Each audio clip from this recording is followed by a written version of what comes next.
Hi అండి, అందరికీ నమస్కారం. ఈరోజు 2025 సంవత్సరం నా యూట్యూబ్ ఛానల్ వరద వ్యవసాయం యూట్యూబ్ ఛానల్ చూసి నన్ను ఆదరిస్తున్న అందరికీ 2025 సంవత్సరం ఉగాది శుభాకాంక్షలు. ఫ్రెండ్స్, ఇప్పుడు గత 1.5 సంవత్సరంగా నా యూట్యూబ్ ఛానల్ ముందుకెళ్తూ మానిటైజేషన్ అయ్యి నాకు $2.5 అమెరికన్ డాలర్స్ కూడా వచ్చేటట్టు చేసిన మీ అందరూ కూడా నేను మరీ కృతజ్ఞత తెలుపుకుంటున్నాను. అయితే ఫ్రెండ్స్, చాలామంది చాలా రకాలుగా నేను అంటున్నాను కాదు, నా చూలారా కూడా విన్నాను, నేనేదో అది చేస్తాను ఇది చేస్తాడు ఒకటి సక్రమంగా చేయడు అని అంటుంటే కాస్త బాధేసి ఈరోజు ఈ వీడియో చేయడం ఏంటంటే, ముఖ్యంగా ఈ ఉగాది సందర్భంగా ఇంకొక 5-6 నెలల్లో నేను కొత్త ఆలోచన చేయబోతున్నాను. ఎందుకంటే నా చిన్నతనంలో నాకు కలిగిన ఆలోచన ఒక సినిమా రచయిత డైరెక్టర్ అవ్వాలనే కోరికతో, చిన్ననాటి కోరికతో నేను ముందుకెళ్ళడం జరిగింది. ఎన్నో రకాలుగా ఫెయిల్యూర్స్ అవ్వడం, ఎన్నో పనులలో ఫెయిల్యూర్స్ అవ్వడం, ఇలా జరుగుతూ నా జీవితంలో ఇంతకాలం ముందుకు వచ్చేసాం. కానీ కరోనాకు ముందు అవకాశాలు రావడం, కరోనాతో ఇబ్బంది పడడం, ఇక్కడ రావడం జరిగింది. ఇప్పుడు ఒక యాక్టర్గా కొంత ప్రూవ్ చేసుకున్నాను. ఒక 7-8 షార్ట్ ఫిల్మ్స్లో ఉన్నాను. వరద చెట్టు అని, సూర్యప్రభ అని, కొడుకిచ్చిన బహుమతి అని, నటుడని, కడవరక్ అని, ఫిబ్రవరి 14th అని ఈ షార్ట్ ఫిల్మ్లో చేశాను. తర్వాత సినిమాల్లో ఒక 7-8 సినిమాలు కూడా చేస్తున్నాను. ఒక 3-4 సినిమాలు రాలేదు, వచ్చిన సినిమాలు లేదు, చిన్న సినిమాలు. ఇప్పుడు పోస్ట్ ప్రొడక్షన్లో ఉన్న ఒక 2-3 సినిమాలు ఉన్నాయి. సో ఒక ఆర్టిస్ట్గా వాడు ముందుకెళ్తూ నేను ఏదైతే అనుకున్నానో, నా చిన్నతనంలో ఏ గోల్ అయితే నాకు కావాలనుకున్నానో దాన్ని ఇంకొక 5-6 నెలల్లో ప్రారంభించాలనే కోరికతో ఈ వీడియో చేస్తున్నాను. కానీ నా సిచ్యుయేషన్, నేనున్న సిచ్యుయేషన్ ఏంటంటే, ఆస్తిపాస్తులు ఏం లేవు, బాధ్యత లేకుండా కొంతకాలం పెరిగాను. నా కూతురు పుట్టుకతో కాస్త బాధ్యత ఏర్పడి నా కూతురు ఒక అదృష్టంగా భావిస్తూ నేనేదైతే చేయలేను అనుకున్నా నా నుంచి మా పాప అదృష్టాన్ని ఫీల్ అవుతున్నాను. ఈ కళారంగంలో కాస్త అడుగుపెట్టేటట్టు అవకాశం వచ్చి ఆ భగవంతుడయ్య నాకు కల్పించి నేను ముందుకెళ్ళడం జరుగుతోంది. కాబట్టి దీన్ని మరింత ముందుకు తీసుకెళ్లాలని, నాకు ఆస్తిపాస్తులు లేవు, ఇల్లు లేదు, ఏం లేదు, ఈ యూట్యూబ్ ఛానలే నాకు ఆస్తిగా, ఈ యూట్యూబ్ ఛానలే నాకు ఆధారంగా, ఈ యూట్యూబ్ ఛానలే నా బిడ్డని, నా భార్యని సాక్కునే ప్లాట్ఫామ్గా నేను భావిస్తూ మేము అందరినీ కూడా ప్రాధేయపడుతున్నాను. నా వీడియో చూడని వాళ్ళు ఎవరైనా ఉంటే కూడా చూడండి, ఇంకా సబ్స్క్రైబ్ చేయని వాళ్ళు ఉంటే సబ్స్క్రైబ్ చేయండి, కాస్త సపోర్ట్ చేయండి.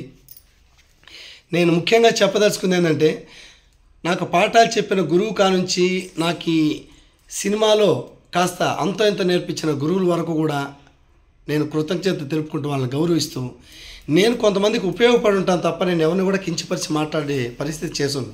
కానీ నేను ఎంతవరకు నేర్చుకోవాలో, ఎంతవరకు నేర్చుకున్నానో, ఇంకెంత నేర్చుకోవాలనో నేను అవన్నీ కూడా ఆలోచనతో ముందుకు వెళ్తున్నాను. నేర్చుకున్న కాడికి నేర్చుకున్నట్టు ఉంటుంది, ఇంకా నేర్చుకోవాల్సింది అది నేర్చుకుంటుంటాను. ఎంతవరకు నేర్చుకున్నానో దాన్ని నేను వినియోగించుకుంటున్నాను. అంతే తప్ప నాకు పొగరు కానీ, తగ్గేది లేదనే ఇది కానీ అవేమీ లేవు. ఈ మధ్య ఒక వీడియో చూశాను, నటుడు కావాల్సిన లక్షణాన్ని. దాన్ని నేను ఎస్టాబ్లిష్ చేసి చెప్పాలనుకోలేదు, కానీ అందులో ఉన్నవన్నీ కూడా కాస్త సరిదిద్దుకోవాల్సింది ఉంటుంది. కానీ నేను నటుడిగా తగ్గేదే లేదన్నట్టేమీ నేను చేయలేదు.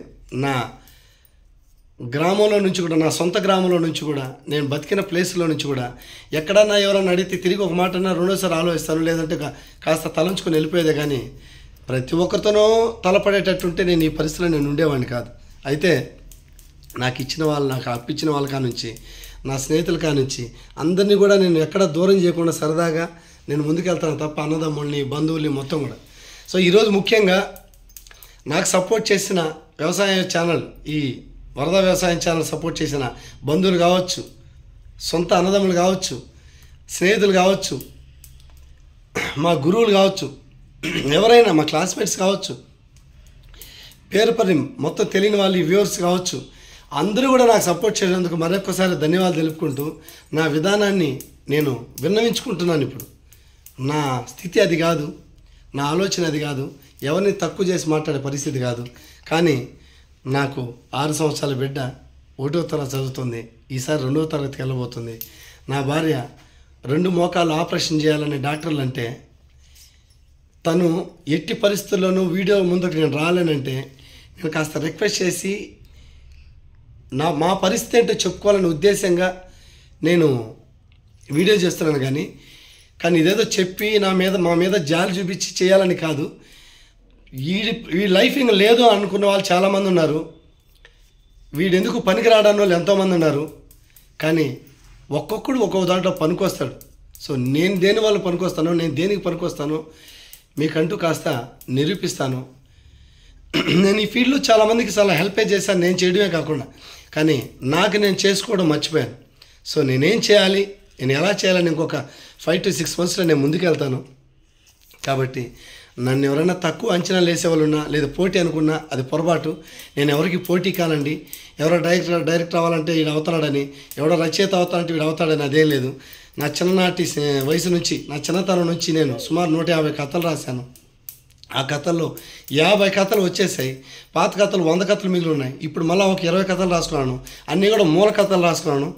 వాటిని బౌండెడ్ స్క్రిప్ట్గా చేసుకొని వాటి ఏం చేయాలి, ఎలా చేయాలనే ఆలోచనలో నేను కాస్త ప్రిపేర్గా ఉండాలి.